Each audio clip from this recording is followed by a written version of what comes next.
Assalamualaikum warahmatullahi wabarakatuh. Sebelumnya perkenalkan, nama saya Sofi Uljana, NIM 2003211000062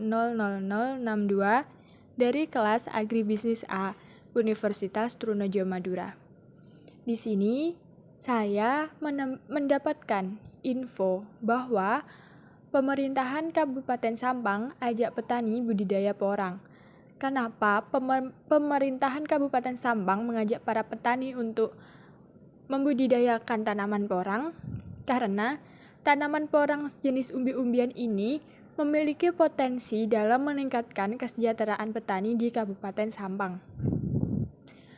Tanaman ini selain diolah menjadi tepung, porang juga diekspor ke luar negeri untuk kebutuhan industri pangan ekspor. Di Sampang sendiri sudah ada petani yang menanam porang seluas 27 hektar, terbesar di Kecamatan Sokobanah, Ketapang, dan Kedungdung. Diadakannya sosialisasi budidaya tanaman porang merupakan kerjasama pemerintah Kabupaten Sampang dengan Stasiun Karantina Pertanian Bangkalan kelas 2. Sedikit flashback dahulu, porang merupakan tanaman hutan yang tidak ada nilainya, namun saat ini seperti berlian. Dengan itulah, saya tertarik untuk membahas budidaya porang. Langsung saja, porang itu apa sih? Porang adalah sejenis tanaman umbi-umbian yang sekarang ini sedang populer dibicarakan masyarakat. Lantaran kisah sukses petaninya yang berhasil menjadi miliarder karena bisnis ekspor porang. Tanaman porang termasuk dalam spesies Amorphophallus mulleri dengan nama latin Amorphophallus mulleri Bloom. Ini adalah gambaran dari tanaman porang. Dari bentuk porang yang masih menjadi satu sebelum dipanen, dan yang kedua adalah gambar porang yang sudah dipanen. Yang terakhir itu adalah gambaran porang apabila dibelah. Porang sendiri mempunyai kandungan yang berlimpah. Salah satunya glucomana, di mana terdapat kandungan glucomana ini 45 hingga 65%. Lalu ada kandungan air dengan kadar 83 hingga 3%. Serat pati 10 hingga 30%. Serta kandungan lain yang sangat bermanfaat tidak hanya untuk tubuh tapi juga lingkungan.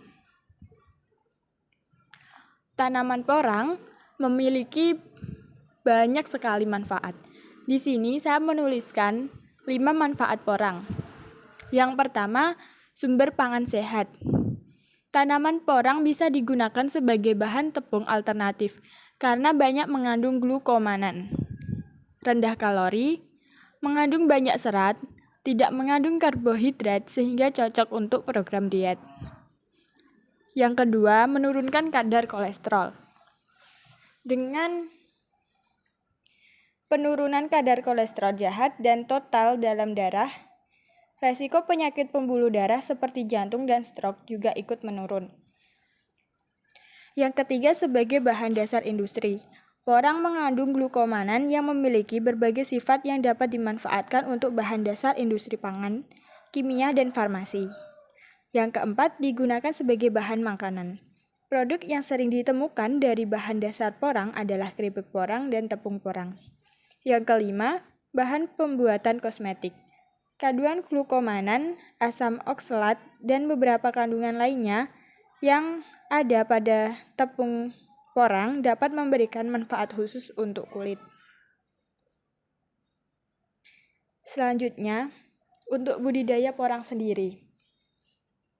Untuk budidaya bisa dibilang gampang-gampang susah. Kenapa begitu?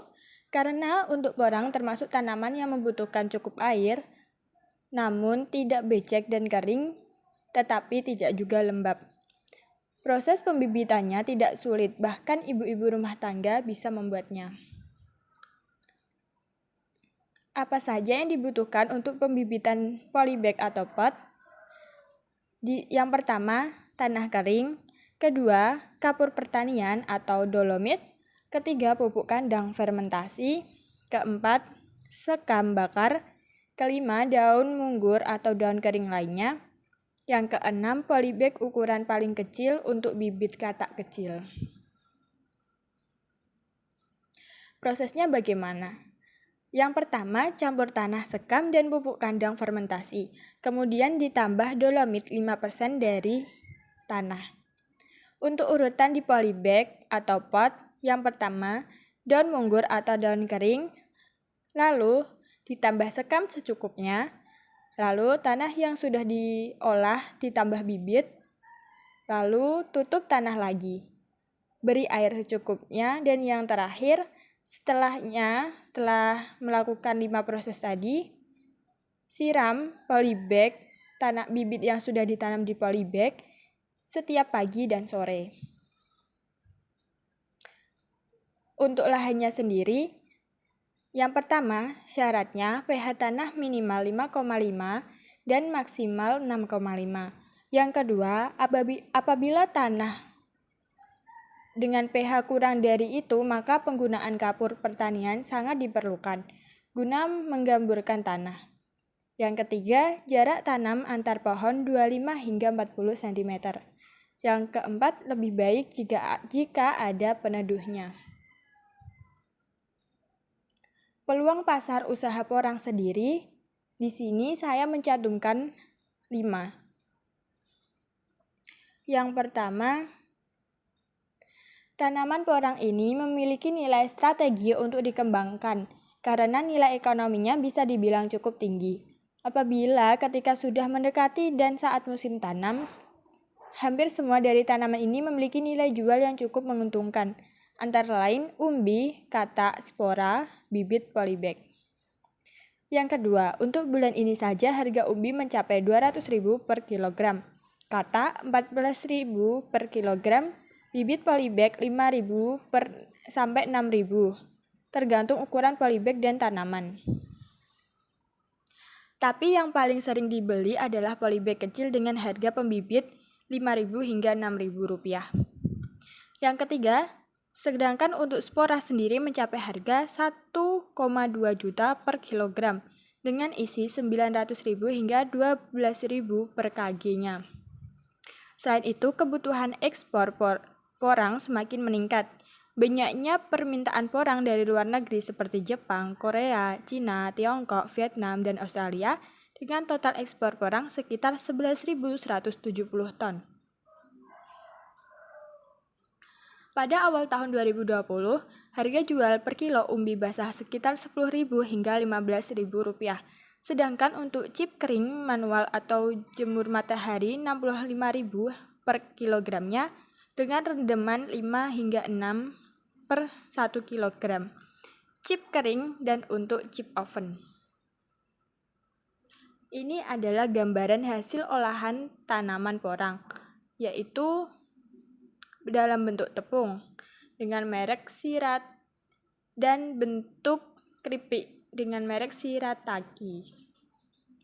Cukup itu yang dapat saya sampaikan. Semoga dengan penjelasan sedikit dari saya bisa meningkatkan keinginan dari petani di Kabupaten Sampang untuk meningkatkan budidaya tanaman porang ini karena melihat dari peluang pasar dan harga yang cukup tinggi di pasar internasional. Kurang lebihnya saya mohon maaf. Saya ucapkan terima kasih. Wassalamualaikum warahmatullahi wabarakatuh.